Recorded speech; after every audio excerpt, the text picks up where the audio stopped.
60 বছরের জীবনের 16 আনা জীবনের 15 আনা জীবন আমাদের হেলায় হেলায় চলে গেল। হ্যাঁ নাটোরবাসী, আমি ফরিদি সাহেব ইচ্ছা করলে এদিকে আসার সুযোগ আমাদেরও হয় না, কারণ আমাদের থেকে এখানে সার্ভিস দেওয়াটা বড় দূর হয়ে যায়। খুব মনোযোগ দিবেন, হয়তো আজকে আসছি আর কোনো দিন আসার সুযোগ আমার নাও হতে পারে। দুটি কথা শুনে যাবেন। প্রচণ্ড শীতে আমি জানি অনেক মানুষ আসবে না। আজ গতকালকেও মাহফিলে শীতে লোক কম দেখেছি, আজকেও কম হবে। কেন কম হবে? আল্লাহ কোরআনে বলে দিলেন, ওয়ালানাবলুওয়ান্নাকুম বিশাইইম মিনাল খাউফি ওয়াল জুই ওয়া নাকসিম মিনাল আমওয়ালি ওয়াল আনফুসি ওয়াস সামারাত।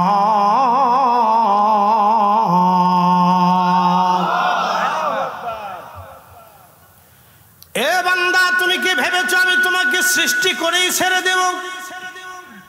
তোমাকে কি আমি পরীক্ষা করব না? দুনিয়ার মধ্যে তোমারে দিলাম সূর্যের আলো, টাইম টু টাইম আল্লাহ আমি তোমাকে উঠাই দিচ্ছি।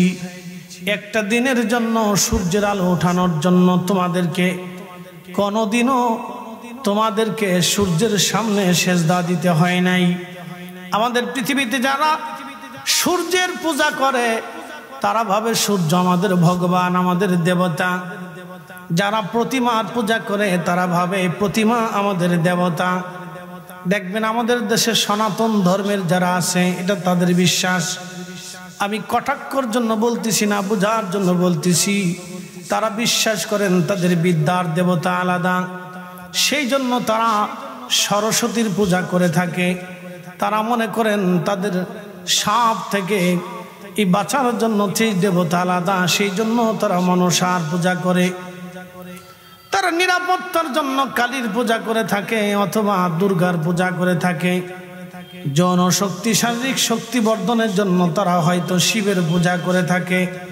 তারা কার্তিক গণেশের পূজা করে থাকে। এক এক সময় এক এক দেবতার পূজা করে, আগুনের পূজা করে। তারা ভাবে এটাই বুঝি আমার দেবতা। তারা গরুর দেবতা করে, গরুর পূজা করে। তারা ভাবে গরুই আমাদের দেবতা। খুব মনোযোগ দিবেন। গরু পূজা শুরু হলো কবে থেকে তার একটি ইতিহাস আমি কোরআন থেকে শোনাচ্ছি। মুসা আলাইহিস সালামকে রব্বে কারীম বলেন, মুসা তুর পাহাড়ে চলে আসো আমার সাথে কালাম করার জন্য। 40 দিনের জন্য তুমি আসবা। আমাদের দেশে যারা তবলিগ জামাতে যায় তারা বলে 40 দিনের নিয়ত করে যাও, এখানে একটা বরকত আছে। হ্যাঁ আমি জানি 40 দিনের একটা আলাদা বরকত আছে, যেহেতু মুসা নবীর আল্লাহ 40 দিনের জন্য আল্লাহ তুর পাহাড়ে পাঠিয়েছিলেন। 40 দিনের অবশ্যই বরকত না হলে আল্লাহ মুসা নবীরে তুর পাহাড়ে 40 দিনের জন্য ডেকে নিতেন না। আমরাও জানি বরকত আছে। মানুষের ইন্তেকালের পরে আমাদের দেশে একটা রেওয়াজ আছে, 40 দিনে তার জন্য ফাতিহা করা হয়, দোয়া করা হয়। কি ভাই হয় না? আমাদের অনেক ভাইরা বুঝেই বলুক অথবা না বুঝেই বলুক, দলের টানে বলুক বা মতের টানে বলুক, তাদের দৃষ্টিতে এটা বেদাত, নতুন আবিষ্কার। কিন্তু আমি আজ প্রমাণ করে দিয়ে যাব এটা নতুন আবিষ্কার না, এটা সাহাবীদের জমানা থেকে চলে আসতেছে।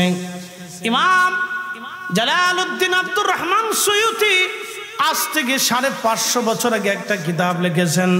কিতাবের নাম আল হাবিলিল ফাতওয়া আল মুজাল্লাদুস সানি, 2য় খণ্ডের মধ্যে তিনি একটা মাসালা, একটা রেসালা করেছেন, তুলু উসুরিয়া বিইজাহারি মা কানা খাফিয়া। শুনে যান, আমি একবার হাওয়ালা দিয়ে বলে যাচ্ছি। ইমাম সুয়ুতি শুধু মরহুমাদের দোয়ার ব্যাপারেই এই মাসালাটা লিখছে, এই রেসালাটা উনি শুধু এটার উপরেই লিখছে। একসাথে বলবেন আল্লাহু আকবার। আমরা দোয়ার সময় দোয়া করি না, আব্বা আমাদের কবরে সওয়াব পাঠাই দাও, এই ফাতিহার সওয়াব দাও, এই কোরআনের সওয়াব দাও, এই দুরুদের সওয়াব দাও, এই মাহফিলের সওয়াব দাও, আমরা বলি না? তো ইমাম সুয়ুতি 550 বছর আগে এই সাবজেক্টের উপরে এই রেসালাই লিখছে, কিতাবই লিখছে। একসাথে বলবেন না মারহাবা? তো খুব মনোযোগ দিয়ে হযরত ইমাম আব্দুর রহমান সুয়ুতি উনি ওই জমানার মুজাদ্দিদ ছিলেন। তিনি 900 হিজরির মুজাদ্দিদ ছিলেন, মুজাদ্দিদে মিল্লাত। পৃথিবীতে প্রত্যেক বছরে বছরে না, প্রত্যেক 100 বছরে আল্লাহ একজন বা একাধিক আল্লাহর জমিনে মুজাদ্দিদ পাঠান, যারা জমিনে দিন সংস্কার করেন। এজন্য ইসলামকে কেউ যদি বিদায় করতে চায় জমিন থেকে, সে বিদায় হবে, ইসলাম বিদায় হবে না। কথা কন না কেন? সে বিদায় হবে। গোবিন্দ চাইছিল, পারে নাই। সম্রাট আকবর চেয়েছিল মুজাদ্দিদ আল ফেসানির জন্য, পারে নাই। পৃথ্বীরাজ চেয়েছিল খাজা আজমিরি সঞ্জরি রহমাতুল্লাহর জন্য, পারে নাই। পৃথিবীতে এইরকম বহু বড় বড় দানব এসেছিল, কিন্তু আউলিয়া کرامকে মুজাদ্দিদদেরকে আল্লাহ দুনিয়ার ভিতরে পাঠিয়ে দিয়ে আল্লাহর দ্বীনকে, কালেমার ঝান্ডাকে পৃথিবীতে আল্লাহ উড়িয়ে রেখেছেন। একসাথে বলবেন আল্লাহু আকবার, আল্লাহু আকবার। আল্লাহ আমাদেরকে আল্লাহর দ্বীনের পথে কবুল করুন, সকলে বলেন আমিন। হযরত মুজাদ্দিদ ইমাম সুয়ুতি তুলুস সুরিয়া বিইজহারি মা কানা খাফিয়া রিসালার মধ্যে তিনি লেখেন, ইমাম তাউস ছিলেন 70 জন সাহাবীর ছাত্র। কতজন সাহাবী? বুঝেন তো, সাহাবী আর আমরা এক জিনিস। আল্লাহু আকবার, আল্লাহু আকবার। কোরআন বলতেছে রাদিয়াল্লাহু আনহুম ওয়া রাদু আন, আমি আল্লাহ তাদের উপরে খুশি, তারাও আমি আল্লাহর উপরে খুশি। কারণ যালিকা লিমান খাশিয়া রাব্বা, তারা আল্লাহকে ভয় করে। এই উপস্থিতি খুব মনোযোগ দিবেন। হাজিরিন, নাটোরবাসী কথাগুলি ভালো করে শুনে যাবেন। যে কথাগুলো আমি বলছিলাম, মুসা আলাইহিস সালাম তো হযরত ইমাম সুয়ুতি লেখেন, ইমাম তাউস 70 জন সাহাবী থেকে দ্বীন শিখেছিলেন। তিনার একটা বর্ণনা এসেছে, তিনি বলেছেন আমাদের জমানাতে যখন মানুষ মারা যাইত তখন আমরা জানতাম যে 7 দিন এবং 40 দিন পর্যন্ত সে কবরের মধ্যে দোদুল্যমান থাকে, চিন্তিত থাকে, পেরেশানি থাকে, কষ্টের মধ্যে থাকে। এই 7 দিন এবং 40 দিনের দিন ইয়াস্তাহিবুনা আইয়ুতইমু তিলকাল আইয়াম। ইমাম তাউস লিখতেছেন, হুজুর এখনই আমার আরবি বলার সঙ্গে সঙ্গে ইবারত বলার সাথে হুজুর বুঝে ফেলছেন। ইয়াস্তাহিবুনা, ইমাম তাউস লিখতেছেন আমাদের কাছে মুস্তাহাব ছিল, মুস্তাহাব। আমরা মুস্তাহাব মনে করতাম। ইয়াস্তাহিবুনা আইয়ুতইমু, এই সময় মানুষদেরকে দাওয়াত করে এনে আমরা উত্তম খাবার খাওয়াইতাম। মারহুম মারহুমাদের জন্য দোয়ার জন্য আমরা মানুষদেরকে ডেকে এনে উত্তম খাবার পরিবেশন করাইয়া আইয়ুতইমু তিলকাল আয়াম, 7 দিনের দিন এবং 40 দিনের দিন আমরা মানুষদেরকে দাওয়াত করে মেহমানদারি করাইতাম ওই মারহুম মারহুমার মাগফিরাতের জন্য। একবার জোরে বলা যাবে কি মারহাবা? কয় দিনের দিন? লাস্টে 40 দিনের দিন। তাহলে 40 দিনের একটা বরকত আছে, এটা অস্বীকার করতে পারবেন না। প্রিয় উপস্থিতি, হযরত ইমাম তাউসের সিদ্ধান্ত মোতাবেক বোঝা গেল সাহাবীদের জমানাতে মানুষের ইন্তেকালের পরে 40 দিনের সময় দোয়া করা হতো। অতএব সাহাবীদের জমানা যেহেতু দোয়া চললো, তাহলে এখন এসে কেন এটা বেদাত বলে বন্ধ করা হবে? একজন ব্যক্তি যদি মায়ের খেদমত না করে, মায়ের খেদমত না করিয়া যদি মায়ের ফাতিহা করে, তাহলে এটা অন্যায়। এটা আমরা কেউ সমর্থন করব না। তুমি মায়ের খেদমত করো নাই, মারে খাবার দাও নাই, বৃদ্ধাশ্রমে রাখছ, মারে শ্বশুর বাড়ি, মারে নিজের বাড়ি রাইখা তুমি শ্বশুর বাড়ি যায় মারে বাপরে খাবার দাও নাই, মা বলে যাওয়ার পরে তুমি এসে ফাতিহা করবা, এটা যেমন অন্যায়, এটা আমরাও বলি, আপনারাও বলবেন, সবাই বলবেন। এটা তো এমনি অন্যায়, কারণ সে মায়ের আসল হক আদায় করে নাই। মায়ের ইন্তেকালের পরে মার জন্য যেটা দোয়া হয় এটা হলো অতিরিক্ত ইবাদত, এটা আর নওয়াফিল অতিরিক্ত ইবাদত। কোনো সন্তান যদি করতে চায় করতে পারে, না করলে তাকে জোর করারও কোনো সুযোগ নাই। কথা বলেন ঠিক কিনা? এই জন্য হযরতে মুসা কালিমুল্লাহ তুর পাহাড়ে চলে গেলেন 40 দিনের জন্য। 40 দিনের নিয়তে আল্লাহ তাকে 40 দিনের জন্য নিয়ে চলে গেলেন। 40 দিনের জন্য যখন মুসা নবীকে তুর পাহাড়ে আল্লাহ নিয়ে চলে গেলেন। এইদিকে একজন সামিরি নামক জাদুকর ছিল। এই জাদুকর চিন্তা করলো বনি ইসরাইলকে ধোঁকায় ফেলতে হবে। এই জাদুকর হযরত মুসা নবী এবং বনি ইসরাইলকে যখন ফেরাউন থেকে আল্লাহ বাঁচিয়েছিলেন, ফেরাউন থেকে বাঁচানোর সময় জিবরাইল আলাইহিস সালাম আসমান থেকে একটা ঘোড়ার পিঠে চড়ে দুনিয়াতে নেমেছিলেন। ওই ঘোড়ার পিঠে দুনিয়াতে নামার সময় এই ঘোড়াটা যে মাটির উপরে পাড়া দিয়েছিল, এই সামিরি জাদুকর সে লক্ষ্য করেছিল জিবরাইল ঘোড়া দিয়ে জমিনে নামে। সে জমিনে নামার পরে ওই যে মাটিতে ঘোড়া পাড়া দিয়েছিল ওইখান থেকে মাটিগুলি সংগ্রহ করে নিয়ে এসে কাছে রেখে দিয়েছিল। সে বুঝেছিল এই মাটি একদিন কথা বলবে। সে তো জাদুকর। তন্ত্রমন্ত্র যারা করে তারা দেখবেন নানান কিছু নিয়ে মানুষের মরা হাড্ডি আনে, তারপরে কুত্তার হাড্ডি আনে, এরপরে কুত্তার খুলি আনে, এরপরে মানুষের চুল আনে, কাপড় ছিঁড়ে নিয়ে আসে, তারপরে আরও কত কিছু এর গোরস্থান থেকে খুলি নিয়ে আসে। নানান ধরনের কিছু করে তারা এই তন্ত্রমন্ত্র করে মানুষকে কুফরি কালাম করে কষ্ট দেয়। শুনবেন, মনে রাখবেন, কোনো মুসলমান ফকির যদি কুফরি কালাম করে তাহলে ওর জানাজায় যাবেন না, ওরে কবরও দিবেন না, কেন ও মুসলমান না। কি কথা কন না কেন? কথা ক্লিয়ার না ভেজাল আছে? একবারে ক্লিয়ার। কোন মুসলমান ফকির যদি জাদুটনা করে, তন্ত্রমন্ত্র করে, তাহলে বুঝুন ও মুসলমান নাই, ও কাফের হয়ে গেছে। যারা বলেন কি হয়ে গেছে? ও কাফের হয়ে গেছে, ও মুসলমান নাই। প্রিয় উপস্থিতি, খুব মনোযোগ দিবেন। তো সামিরি জাদুকর হযরতে জিবরিল আলাইহিস সালাতু ওয়াস সালাম যেই মাটির মধ্যে পাড়া দিয়েছিলেন, সেই মাটির অংশটা নিয়ে এসে কাছে রেখে দিয়েছিল। মুসা আলাইহিস সালাম 40 দিনের জন্য তুর পাহাড়ে চলে গেলেন। হযরত হারুন আলাইহিস সালামকে রেখে গেলেন, হারুন আমার কওমকে তুমি এই হেদায়েতের জন্য নসিহত করবা এবং তাদের দেখাশোনা করবা। কিন্তু সামিরি চিন্তা করলো সুযোগ একটা পেয়ে গেলাম, আজকে ছাড়া যাবে না। যেহেতু 40 দিনের জন্য মুসা চলে গেল, সে একটা স্বর্ণ দিয়ে গো বাছুর বানাইছে, গো বৎস। দেখেন গরুর পূজা করতে শুরু হয়েছে, গরু পূজা, গোবৎস বানাইছে। গোবৎস বানাইয়া এই গোবৎসের ভিতরে সামিরি ওই যে জিবরাইল আলাইহিস সালাতু ওয়াস সালামের ঘোড়ার পায়ের নিচে যে মাটি, ওই মাটিটা সে ভিতরে ঢুকাই দিচ্ছে। ভিতরে যখন ঢুকাইছে, তো ঢুকানোর পরে এই মাটিটা, এই গোবৎসটা তখন জিন্দা হয়ে হাম্বা হাম্বা করা শুরু করছে। তো যখন হাম্বা হাম্বা করে, তখন সামিরি বনি ইসরাইলের সব মানুষদেরকে ডাক দিচ্ছে, গে বনি ইসরাইলরা এবার আসো, মুসা তো আল্লাহ পাওয়ার জন্য তুর পাহাড়ে গেছে, আল্লাহ যে আমার কাছে চলে আইছে তোমরা জানো নি। দেখেন শয়তান কত বড় সিটা। এই বনি ইসরাইল, খোদা যে আমার কাছে চলে আইছে তোমরা জানো নি। কেমনে? কাশো, আমি খোদা দেখাই দিছি, সবাই আসো। এই সামিরি জাদুকর সমস্ত বনি ইসরাইলের মানুষদেরকে ডেকে এনে তিনি এই গোবৎসের সামনে আনলেন। আর সামিরি মুসা হযরত জিবরাইল আলাইহিস সালামের পায়ের নিচের যে মাটি, ওই এই গোবৎসের স্বর্ণের গোবৎসের ভিতরে ঢুকাই দেওয়ার পরে এটা হাম্বা হাম্বা শুরু করলো।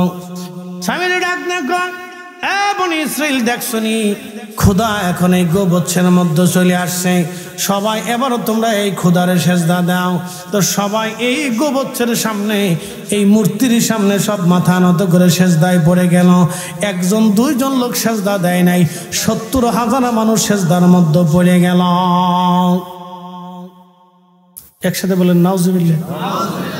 এই যে গোবৎসর পূজা শুরু হইলো, দেখেন গরু পূজা। একসাথে বলেন কি পূজা? জোরে বলেন কি পূজা? গরু পূজা এখান থেকে শুরু হয়েছে। এই গোবৎস পূজা শুরু হয়ে গেল। সমস্ত 70,000 বনি ইসরাইল গরুর সামনে মাথা নত করে সেজদার মধ্যে পড়ে গেলেন। মুসা আলাইহিস সালাম 40 দিন পরে এসে দেখলেন, হায় হায়, তার কওম শিরকের মধ্যে লিপ্ত হয়ে গেছে। এই কওম আজ শিরকের সামনে মাথা নত করেছে। এই জন্য একটা কথা মনে রাখবেন, মুসলমানের ঈমান হলো অমূল্য সম্পদ। ঈমান যদি না থাকে মুসলমানের আমলে কাজ হবে না। হযরতে মুসা নবী ফিরে এসে দেখলেন হায় হায় সর্বনাশ হয়ে গেছে, এই জাতি দেহি শিরকের মধ্যে নিমজ্জিত হয়ে গেল। সবাই গরু পূজা শুরু করে দিয়েছে। ওই গরুর সামনে প্রত্যেক দিন দিন ঘটা করে পূজা অর্চনা শুরু করে দিল। মুসা আলাইহিস সালাম তুর পাহাড় থেকে আসলেন।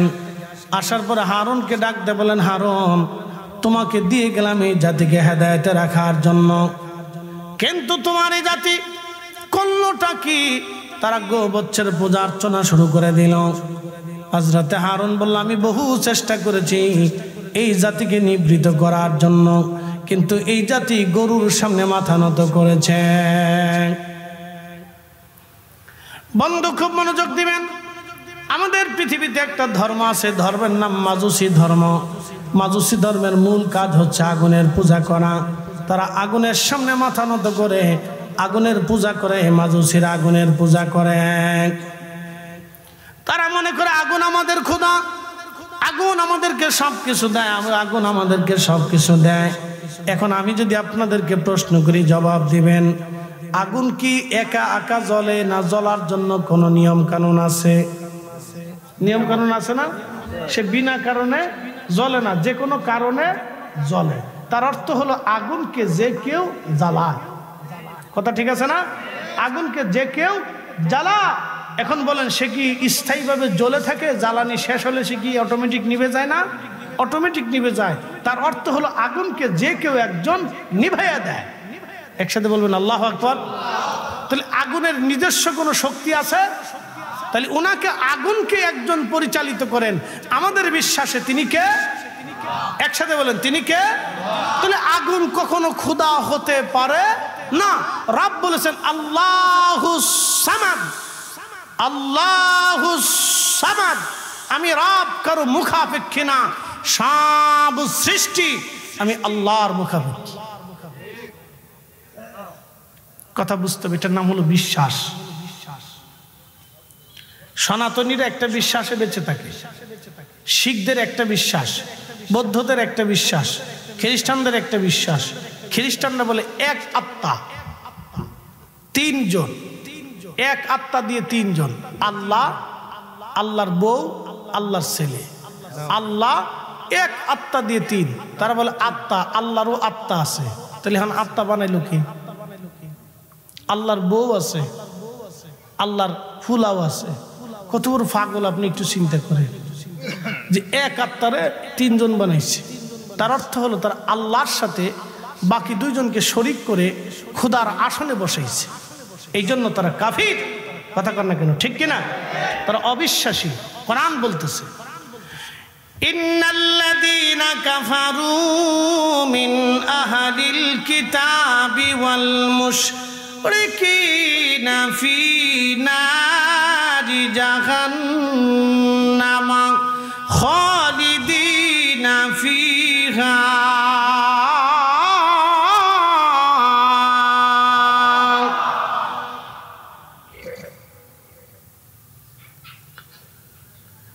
রব্বুল আলামিন কুরআনুল কারীমের মধ্যে আমার আল্লাহ বলেন, ইন্নাল্লাযীনা কাফারু, যারা অবিশ্বাসী।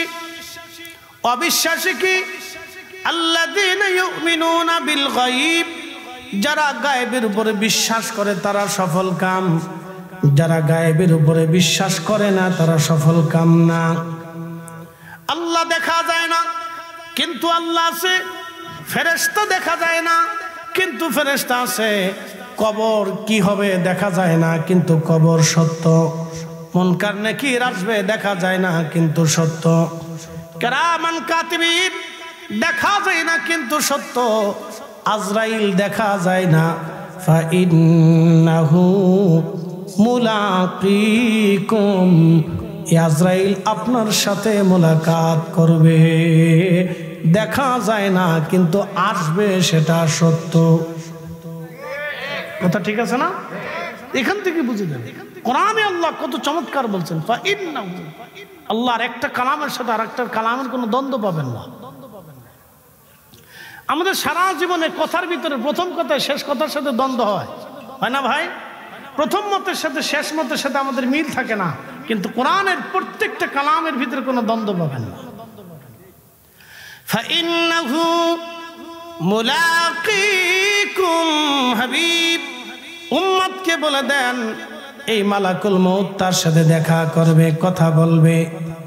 বন্ধু মনোযোগ দিবেন, এই মালাকুল মউত তার সাথে সাক্ষাৎ করবে, তাকে নিয়ে চলে যাবে। তার মানে মালাকুল মউতকে দেখা গেল না, কিন্তু সত্য। রোগীর সামনে থেকে ডাক্তার নিয়ে গেল, ডাক্তারের সামনে থেকে রোগী নিয়ে গেল, হাজার হাজার গার্ডের মধ্য থেকে প্রেসিডেন্টকে নিয়ে চলে গেল, লক্ষ লক্ষ সৈন্যদের মাঝ থেকে সেনাপ্রধানকে নিয়ে গেল, ঠেকাইতে পারল না, ঠেকাইতে পারল না, ঠেকাইতে পারল না। নাটোরবাসী, ফেরেশতা দেখা যায় না, কিন্তু সত্য বিশ্বাস করতে হবে। আখিরাত আমাদের জীবনে আসবে, কিন্তু দেখা যায় না, বিশ্বাস করে মেনে নিতে হবে। এটার নাম গায়েবের উপরে বিশ্বাস করা। আমাদের নবীর আগে বহু নবী এসেছিলেন, কিন্তু দেখা যায় নাই নবীরা আসছিলেন, বিশ্বাস করা লাগবে। নবীদের উপরে আসমানে কিতাব নাজিল হয়েছিল, আল্লাযীনা ইউমিনুনা বিমা উনসিলা ইলাইকা ওয়া মা উনসিলা মিন ক্বাবলিক। নবী গো, আপনার উপরে যে কোরআন নাজিল হয়েছে এই কোরআন উপরে বিশ্বাস করতে হবে। এখন প্রশ্ন করি, জবাব দিবেন। কাজী নজরুল বলল, আল্লাহতে পরিপূর্ণ ঈমান কোথা আসে মুসলমান? আল্লাহতে পরিপূর্ণ ঈমান কোথা আসে মুসলমান? যেই রব্বুল আলামিন মহাসমুদ্রের একটা নীল তিমিকে প্রত্যেক দিন 110 মণ খাবার খাওয়ায়, সেই রব্বুল আলামিন আমাদেরকে শুদ্ধ মুক্ত খাবার খাওয়াইতে পারে কি পারে না? ধরেন 50,000 কোটি, 50,000 কোটি টাকার সম্পদ তার ছিল মরণের সময়। আচ্ছা বলেন, সে প্রত্যেক দিন একটা করে হরিণ জবাই করে খাইলেও খাইতে পারত, সে প্রত্যেক দিন একটা হাতি জবাই করে খাইলেও খাইতে পারত, কিন্তু সুযোগ আছে? ফ্যাট আল্লাহ দিয়ে দিছে মাত্র 1.25 সেরও না, আধা সেরও না, 1 পোয়া চালির ভাত 3 বেলা খাবেন, তাও খাচ্ছেন আপনি, খাবেন তো খুব কষ্টে খাইতে হয়। তারপরে খাওয়া শেষ হয়ে গেলে এরপরে মাপ চান, আর পারতেছি না ভাই, মাপ চাই। এই সামান্য একটা ফ্যাটের লেগে মানুষ কত মানুষের হক মাইরে দেয়। আপনি চিন্তা করতে পারছেন এদের মতো বুকা পৃথিবীতে আর কেউ আছে? আহা, আপনি খালি একটু চিন্তা করেন যে এরা কত বড় বুকা, যে সামান্য একটা ছোট্ট পেটের জন্য কত মানুষের হক এরা মেরে দিল। আপনাকে পরিসংখ্যান দিয়ে বোঝাচ্ছি, বুঝে যাবেন। তার অর্থ হচ্ছে সে আল্লাহতে পরিপূর্ণ বিশ্বাসী না। আল্লাহতে পরিপূর্ণ বিশ্বাসীরা কখনো হাই হুতাশ করে না। আল্লাহতে পরিপূর্ণ বিশ্বাসীরা কারো হক মেরে দেয় না। আল্লাহতে পরিপূর্ণ বিশ্বাসীরা সুদ খায় না। আল্লাহতে পরিপূর্ণ বিশ্বাসীরা ঘুষ খায় না। আল্লাহতে পরিপূর্ণ বিশ্বাসীরা জমিন মেরে দেয় না। আল্লাহতে পরিপূর্ণ বিশ্বাসীরা কারো অর্থ মেরে দেয় না। আল্লাহতে পরিপূর্ণ বিশ্বাসীরা কখনো কখনো আল্লাহর আইনের বাহিরে যায় না। কথা বল, আল্লাহ আল্লাহ। কখনো তোমাকে যদি ভুলি,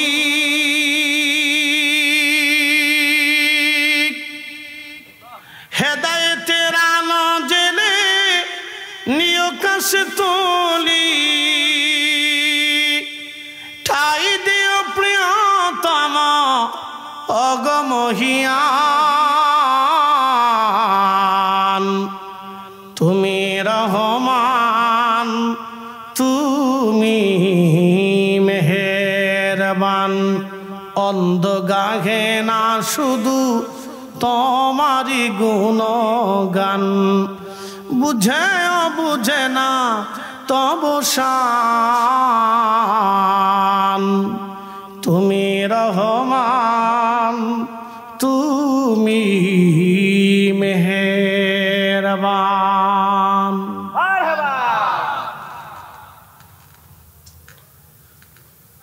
প্রিয় নাটোরবাসী, মাইকের আওয়াজ যত দূরে যায় খুব মনোযোগ দিবেন।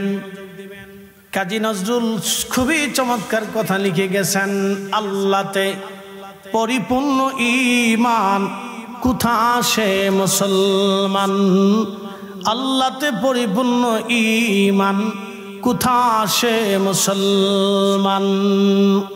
হযরতে সাইয়্যিদুনা সালমান ফারসি রাদিয়াল্লাহু তাআলা আনহু, তিনি ইরাকের গভর্নর ছিলেন। তিনি ইন্তেকালের আগে ইরাকের গভর্নর প্রত্যেক মাসে তিনি ৬,০০০ দিরহাম বেতন পাইতেন। ৬,০০০ দিরহাম বেতন আসার পরে সকালবেলা সাইয়্যিদুনা হযরতে সালমান ফারসি রাদিয়াল্লাহু আনহু সব টাকাগুলি জমা করে গরিব মানুষ দাওয়াত করে সব টাকাগুলি বিলীন করে দিতেন, গরিব মানুষকে দান করে দিতেন। একটা সম্পদ নিজের কাছে রাখতেন না। উনি যখন ইন্তেকাল করবেন, মুমূর্ষ বড় অসুস্থতা বোধ লাগতেছিল। তখন ওনার বয়স হয়েছিল 250 বছর। একবার জোরে বলবেন কি মারহাবা। 250 বছর পর্যন্ত উনি হায়াত পেয়েছিলেন। খুবই দুর্বল ক্ষীণ হয়ে গেলেন। এই দুর্বলতায় উনি শুয়ে অজর দ্বারায় কাঁদতে লাগলেন।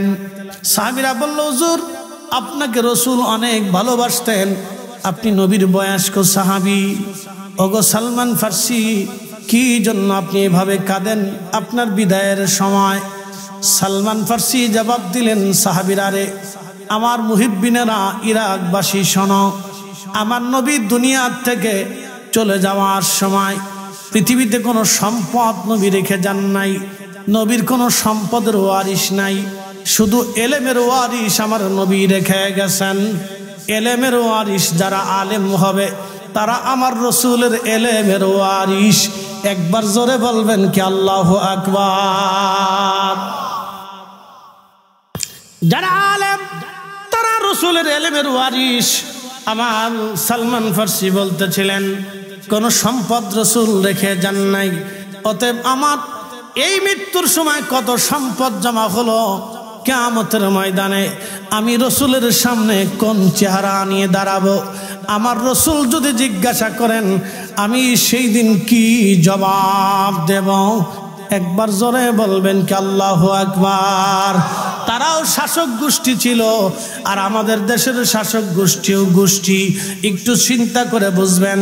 আমার দেশের ডিসি, এসপি, এমপি, এসপি এবং সরকারি কর্মকর্তা যারা আছে, তারা যদি প্রত্যেক মাসে জুমার মসজিদে এসে তার রাজস্বের অর্থের কোথায় কোন জায়গায় কেমনে খরচা করলো জনগণকে যদি বুঝায় দিত, তাহলে আমার দেশের সিটারি বাটপারি চুরি বাটপারি হতো না। একজনে বলেন ঠিক কিনা? প্রত্যেক মাসের শেষে জুমাতে এসে বুঝাই দিবে যে এই মাসে এটা বরাদ্দ ছিল, আমি অমুক জায়গা গরিব মানুষের এই বরাদ্দ করে দিয়ে দিচ্ছি।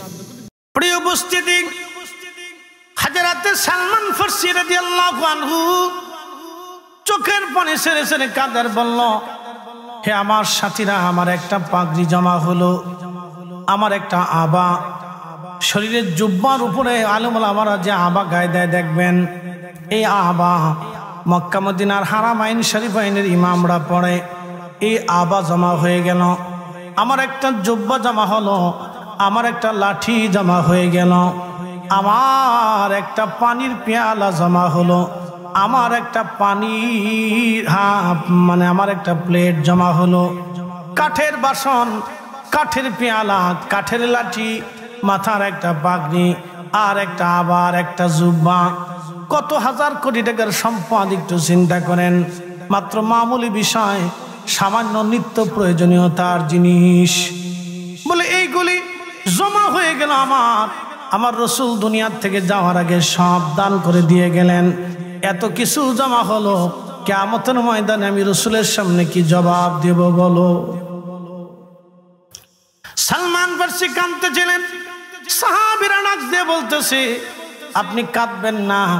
সালমান ফারসি বললেন, দেখো আমার ইন্তেকালের পরে আমার পাগড়ি আবা জুব্বা দিয়ে কাফনের কাপড় বানানোর পরে যাহা থাকবে অতিরিক্তগুলি তোমরা আল্লাহ রাস্তায় দান করবা। আমার লাঠি আমার কাঠের বাসন প্লেটগুলি আল্লাহ রাস্তায় দান করে দিবা। আমি দুনিয়াতে কোনো সম্পদ রেখে যে আল্লাহর আদালতে কাঠগড়ায় দাঁড়াইতে পারবো না। একবার জোরে বলা যাবে কি আল্লাহু আকবার। তেলের গাড়ি তেলে চলি,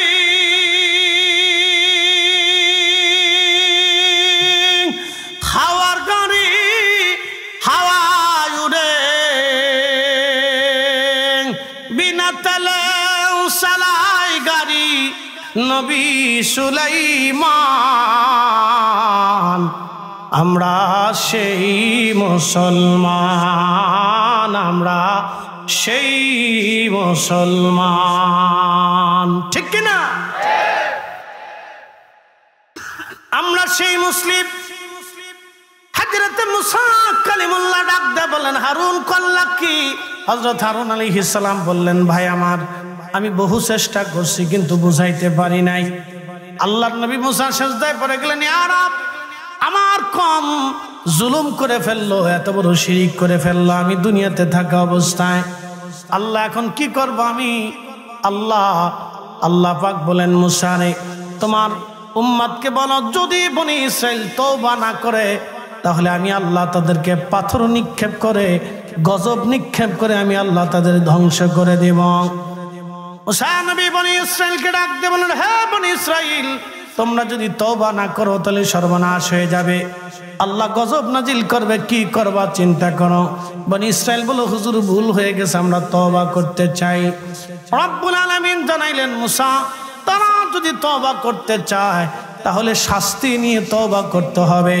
যত 70,000 মানুষ তারা ওই প্রতিমার সামনে সেজদা দিয়েছে, গোবাছুরকে খোদা মনে করেছে, তারা অবশ্যই একজন আরেকজনকে ছুরিকাঘাত করে হত্যা করবে, নিজেরা শাস্তিও নিবে, তওবাও করবে। আমি শুধু তওবা করলে মাফ করব না, তাদের শাস্তি নিতে হবে। পরে মুসা আলাইহিস সালাম বলেন, হে বনি ইসরাইল, তোমরা যদি মাপ চাইতে চাও তাহলে ছুরি হাতে নিয়ে একজন আরেকজনকে হত্যা করবে এবং তওবা করবে, শাস্তিও নিবে, তওবাও করবে। কিন্তু আল্লাহ, আমরা যত অপরাধী করি আল্লাহর কাছে মাফ চাইলে আমাদের রসুলের কারণে আল্লাহ আমরা মাফ করে দেয়। আসতে হয়ে গেল না? জোরে বলবেন আল্লাহু আকবার। আচ্ছা বলেন, এক জামাতের সাথে এক রাকাত নামাজ পড়লে, এক ওয়াক্ত নামাজ পড়লে কত ওয়াক্তের সওয়াব হয়? 27 গুণ না? 1 টাকা দান করলে 70 গুণ বাড়ে, 70 না? কিন্তু আপনি সব নবীর উম্মত যদি হতেন, 1 টাকায় 1 টাকার সওয়াব, 1 রাকাতে 1 রাকাতের সওয়াব। শুধু আমার রসুলের উম্মত হওয়ার কারণে 1 টাকায় 70 গুণ, 700 গুণ। নবীর উম্মত হওয়ার কারণে 1 ওয়াক্তে 27 গুণ। একসাথে বলবেন আল্লাহু আকবার। শুধু এই রসুলের উম্মত হওয়ার কারণে। এই জন্য আরবিতে একটা প্রবাদ আছে, শরফুল মাকিনা ও শরফুল মাকান। শরফুল মাকানে ও শরফুল মাকিন। কিছু জায়গার কারণে মানুষের দাম বাড়ে, মানুষের কারণে জায়গার দাম বাড়ে। মদিনার কারণে রসুলের দাম বাড়ে নাই, বরং রসুলের কারণে মদিনার দাম বাড়ছে। একটা কথা আজকে ভুল মনে রাখবেন, শুনে রাখবেন। আমরা যারা আহলে সুন্নাতুল জামাতের অনুসারী আছি, বিশ্বাসী আছি, আমরা একটা কথা সবসময় মনে রাখি, আমরা স্মরণ রাখি, আমরা শানে রাসালাত থেকে আমরা সবসময় প্রাধান্য দিই, নিজের কলিজার ভিতরে ভরে রাখি। কথা বলেন ঠিক না বেঠে? তো মনোযোগ দিন। মদিনার কারণে রসুলের দাম বাড়ে নাই। মদিনাতে একটা জায়গা আছে, জায়গাটার নাম হচ্ছে রিয়াজুল জান্নাহ। পৃথিবীর কোথাও পাবেন না, বাইতুল আকসাতে পাবেন না, হেরে মক্কাতে পাবেন না, বাইতুল মুকাররমে পাবেন না, পৃথিবীর কোথাও গেলে রিয়াজুল জান্নাহ পাবেন না। রিয়াজুল জান্নাহ একটা জায়গা খাস করে আল্লাহ নির্ধারিত করে দিলেন, এই জায়গাটা রিয়াজুল জান্নাহ। আল্লাহ বলেন, হাবিব, আপনি হুজরা থেকে মিম্বার শরীফ পর্যন্ত এই জায়গাটুকুন রিয়াজুল জান্নাহ। মনে রাখবেন, যদি কোনোদিন মদিনাতে যাওয়ার সুযোগ হয় তাহলে ওইখানে নামাজ পড়লে বুঝবেন আপনি আল্লাহর বেহেশতে নামাজ পড়েছেন, কারণ কিয়ামতের ময়দানে ওই জায়গাটুকুন সহ জান্নাতে চলে যাবে। না না, হয় না, আরো জোরে, আরো জোরে, আরো জোরে। ওই জায়গাটুকুন জান্নাতের অংশ, ওই জায়গাটুকুনি রসুলের জন্য বরাদ্দ হবে। ওইখানে দোয়া যদি করেন তাহলে বুঝবেন আপনি জান্নাতুল ফিরদাউসে বসে দোয়া করেছেন। প্রিয় উপস্থিতি, মদিনাতুল মুনওয়ারাতে 80 বছর ধরে একজন ইমাম, তিনি ইমাম মালিক ইবনে আনাস রাদিয়াল্লাহু আনহু, পৃথিবীর 4 মাযহাবের এক মাযহাবের ইমাম ইমাম মালিক। বুঝতে পারতেছেন, মুস্তাহিদ তবকার প্রথম তবকার মুস্তাহিদ ছিলেন তিনি। পৃথিবীতে কোনো মা ইমাম মালিকের মতো আলেম জন্ম দিতে পারবে না। এখানে ওলামায়ে কেরাম আছেন, মুফতি সাহেব হুজুর আছেন। পৃথিবীর কোনো মা ইমাম মাহদির আগে ইমাম মালিকের মতো কোন আলেম আর জন্ম দিতে পারবে না। পৃথিবীর 4 আলেমের নাম মসজিদে নববীতে রাদিয়াল্লাহু তাআলা আনহু সহ লেখা। আমি নিজে এবছর লাইভ করে ভিডিও করে মানুষকে দেখাইছি। দেখো, যারা মাযহাব মানো না তোমরা শুনে নাও। তোমরা যতই লা মাযহাব করে চিল্লা ফাল্লা করো, কিন্তু মদিনার নবীর মসজিদে সাহাবায়ে কেরামের নামের পরে এই 4টা মাযহাবের ইমামের নাম সুন্দর করে লেখা এবং সাথে রাদিয়াল্লাহু তাআলা আনহু সহ লেখা আছে।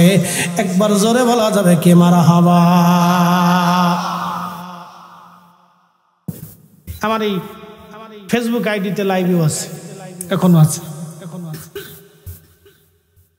এই উপস্থিতি মনোযোগ দিবেন। নাটোরবাসী ইমাম মালিক 80 বছর ধরে মদিনার সীমানার ভিতরে কখনো একটু থুতু নিক্ষেপ করেন নাই।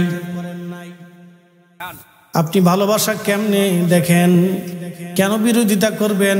আমরা যখন ইয়া নবী সালাম আলাইকে বলে দাঁড়াই, বাবারে আমরা পৃথিবীর কোনো ক্ষমতার জন্য দাঁড়াই না, মানুষ দেখানোর জন্য দাঁড়াই না, টাকার লোভেও দাঁড়াই না, অর্থের জন্য দাঁড়াই না, দুনিয়ার ক্রেডিটের জন্য দাঁড়াই না। আমরা শুধুমাত্র রসুলের সম্মানের জন্য দাঁড়াই।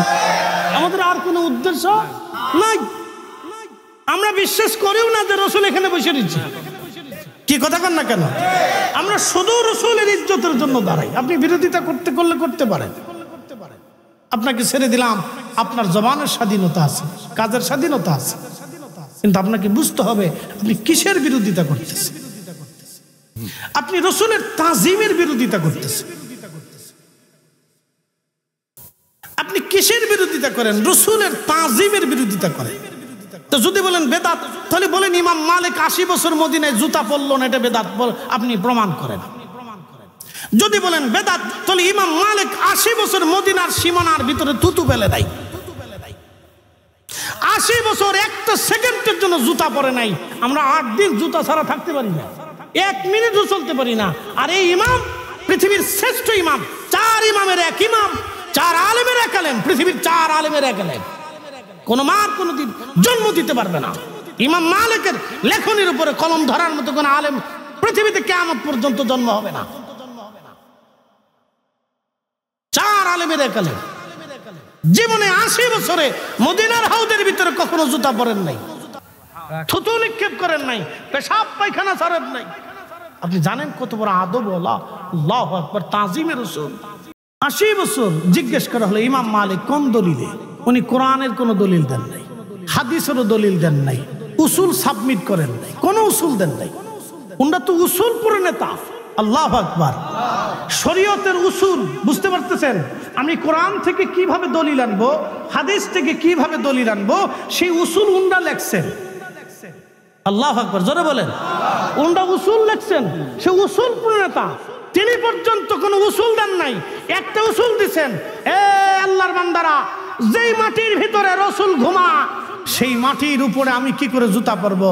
যেই মাটির নিচে রসুল ঘুমায়, সেই মাটির ভিতরে আমি পায়খানা পেশাব কেমনে করব? যেই মাটির ভিতরে রসুল ঘুমায়, আমার এই থুতু সেই মাটির উপরে কেমনে ফালাবো? প্রিয় উপস্থিতি, হাজিরিন, মহল্লাবাসী, নাটোরবাসী, খুব মনোযোগ দিয়ে কথা শুনবেন। আমি যেই কথা কোরআনের যে আয়াতে আমি সর্বপ্রথম তেলাওয়াত করেছিলাম, আমি সেই দিকেই ফিরে যাব। সময়ের স্বল্পতা। আমি বলেছিলাম আল্লাযীনা ইউমিনুনা বিল গায়ব, গায়েবের উপর ঈমান আনা লাগবে। আচ্ছা বলেন তো, হাসরের মাঠ কায়েম হবে, বিশ্বাস আছে না নাই? আমাদের দেশে সনাতনী যারা, তাদের বিশ্বাস হচ্ছে আবার আসিব ফিরে, ধানসিঁড়িটির তীরে, নবান্নে, এ বাংলায়, হয়তো শালিকের বেশে। তাদের বিশ্বাসে হচ্ছে আবার পৃথিবীতে সে কোনো পশু পাখি বা প্রাণীর অস্তিত্ব নিয়ে সে পৃথিবীতে আবার আসবে। কিন্তু আমাদের বিশ্বাসে পৃথিবীতে আর আসার কোনো সুযোগ একসাথে বলেন কোন সুযোগ, একসাথে বলেন কোন সুযোগ। ওয়ালা ইউআখিরাল্লাহু নাফসান ইযা জাআ আজালুহা।